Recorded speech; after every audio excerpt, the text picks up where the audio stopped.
അല്ലോഹലൻ എൻ്റെ ഏറ്റവും പുതിയ നോവലാണ്. എൻ്റെ 5ാമത്തെ നോവലാണ്. ഞാനൊരു പക്ഷേ ഏറ്റവും കൂടുതൽ സമയമെടുത്ത് ഗവേഷണം ചെയ്ത് എഴുതിയ നോവലാണ് അല്ലോഹലൻ. 14ാം നൂറ്റാണ്ടിലെ ഉത്തര കേരളമാണ് ഈ നോവലിൽ വിശദീകരിക്കപ്പെടുന്നത്. കോലത്തിരിയുടെ സാമന്തനായ അല്ലോഹലൻ എന്ന നാടുവാഴിയാണ് ഈ നോവലിലെ പ്രധാനപ്പെട്ട കഥാപാത്രം. അന്ന് അള്ളടം മുക്കാദം എന്ന ദേശം ഭരിച്ചിരുന്നത് 8 കുടക്കീഴിൽ പ്രഭുക്കന്മാരാണ്. ഈ 8 കുടക്കീഴിൽ പ്രഭുക്കന്മാരിൽ ഏറ്റവും പ്രധാനിയും ശക്തനും അല്ലോഹലൻ ആയിരുന്നു. ഈ അല്ലോഹലനുമായിട്ട് ബന്ധപ്പെട്ട ഒരു ചരിത്രമാണ് ഈ നോവലിൽ ഞാൻ പറയാൻ ശ്രമിക്കുന്നത്. അതിനപ്പുറത്ത് ഉത്തര കേരളത്തിൻ്റെ തുളുനാടൻ പെരുമയും ഇവിടെയുള്ള സാംസ്കാരിക വൈവിധ്യങ്ങളുടെ സമൃദ്ധിയും നാട്ടുഭാഷയുടെ സമൃദ്ധിയുമൊക്കെ നോവലിൽ വിശദീകരിക്കാൻ ഞാൻ ശ്രമിച്ചിട്ടുണ്ട്. ഏതാണ്ട് 30 വർഷം എൻ്റെ മനസ്സിൽ ഈ നോവൽ ഉണ്ടായിരുന്നു. എൻ്റെ മാങ്ങാട് നാട്ടിൽ നിന്നും നെഹ്റു കോളേജിലേക്ക് വരുന്ന വഴിക്ക് ആണ് മടിയൻകൂലം എന്ന ഈ അല്ലോഹലൻ്റെ പണ്ടത്തെ രാജധാനി നിലനിന്നിരുന്ന സ്ഥലം ഉള്ളത്. അപ്പോൾ ഇന്നവിടെ വലിയൊരു ക്ഷേത്രമുണ്ട്, കാളരാത്രി അമ്പലമുണ്ട്. ഈ കാളരാത്രി അമ്പലം, ക്ഷേത്രപാലക ക്ഷേത്രം കാണാൻ വേണ്ടി പോകുമ്പോഴൊക്കെ ഈ അല്ലോഹലൻ്റെ കഥകൾ ഞാൻ ഓർമ്മിക്കുമായിരുന്നു. അങ്ങനെ ഇരിക്കുമ്പോഴാണ് 2005 ഡോക്ടർ സി ബാലൻ എഡിറ്റ് ചെയ്ത തുളുനാടൻ പെരുമ എന്ന പുസ്തകം ഞാൻ വായിക്കുന്നത്. ആ പുസ്തകത്തിൻ്റെ അവസാനം തെയ്യത്തിൻ്റെ തോറ്റം സ്വരൂപാചാരം കൊടുത്തിട്ടുണ്ട്. ആ സ്വരൂപാചാരത്തിൽ അല്ലോഹലൻ്റെ കഥ പറയുന്നുണ്ട്. ആ പുസ്തകത്തിൽ തന്നെ ധർമ്മൻ നായർ എഴുതിയ അള്ളട ചരിത്രത്തിലും അല്ലോഹലൻ്റെ കഥ പറയുന്നുണ്ട്.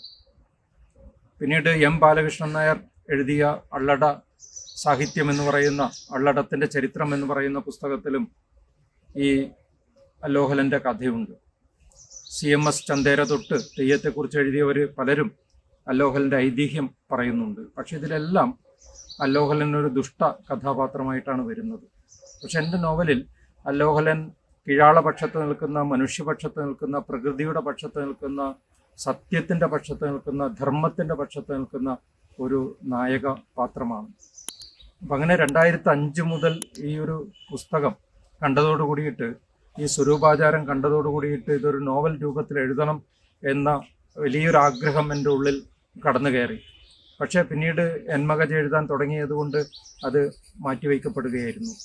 എന്മകജ എഴുതി കഴിഞ്ഞപ്പോൾ ഇനി ഒരിക്കലും ജീവിതത്തിൽ നോവൽ എഴുതില്ല എന്നൊരു തീരുമാനം ഞാൻ എടുക്കുകയുണ്ടായി. കാരണം ആ നോവൽ എന്നെ മാനസികമായിട്ട് അത്ര മാത്രം തളർത്തിയിരുന്നു. കാരണം എന്മകജയിൽ വരുന്ന കുഞ്ഞുങ്ങളൊക്കെ എനിക്ക് നേരിട്ട് അറിയാവുന്ന കുഞ്ഞുങ്ങളാണ്, ഒന്നും ഭാവനാപാത്രങ്ങളല്ല.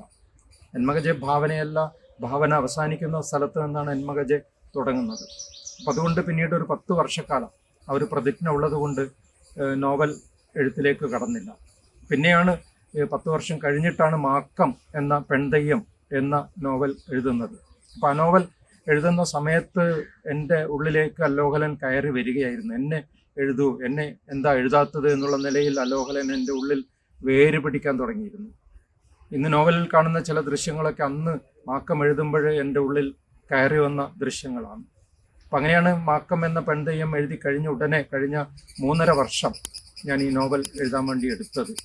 ഒരുപക്ഷെ എൻ്റെ നോവൽ മറ്റ് നോവലുകളിൽ നിന്ന് വ്യത്യസ്തമായി, മരക്കാപ്പിലെ തെയ്യങ്ങളായാലും എന്മകജയായാലും ഒക്കെ തന്നെ എടുത്ത സമയത്തേക്കാളും വളരെ കൂടുതൽ സമയമെടുത്തിട്ടാണ്, ഏതാണ്ടൊരു ധ്യാനനിരതമായ ഒരവസ്ഥയിലിരുന്നു കൊണ്ടാണ് ഈ പുസ്തകം ഞാൻ എഴുതിയിട്ടുള്ളത്.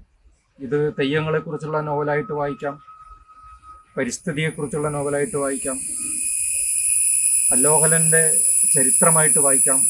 കാരണം ചരിത്ര പുസ്തകങ്ങളിലൊന്നും അല്ലോഹലൻ വരുന്നില്ല എന്നുള്ളതൊരു വലിയ അത്ഭുതമാണ്.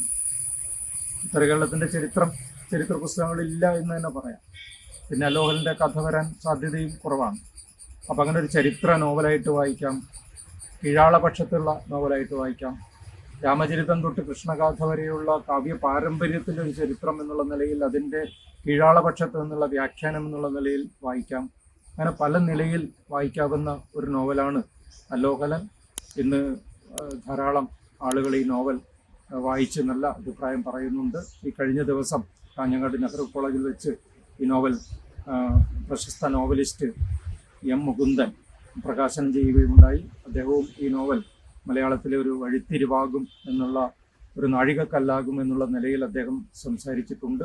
അതൊക്കെ ഈ നോവലിന് കിട്ടുന്ന ഒരുപാട് വായനക്കാർ, നമുക്ക് നേരിട്ട് അറിയുകയും അറിയാത്തവരുമായിട്ടുള്ള ഒരുപാട് വായനക്കാർ അൽ-വഹ്ലൻ വായിച്ച് വിളിച്ചുകൊണ്ടേയിരിക്കുന്നുണ്ട്, അഭിപ്രായങ്ങൾ അറിയിക്കുന്നുണ്ട് എന്നുള്ളൊരു സന്തോഷം കൂടി ഈ അവസരത്തിൽ പങ്കുവയ്ക്കുവാൻ ആഗ്രഹിക്കുന്നു. നന്ദി, നമസ്കാരം.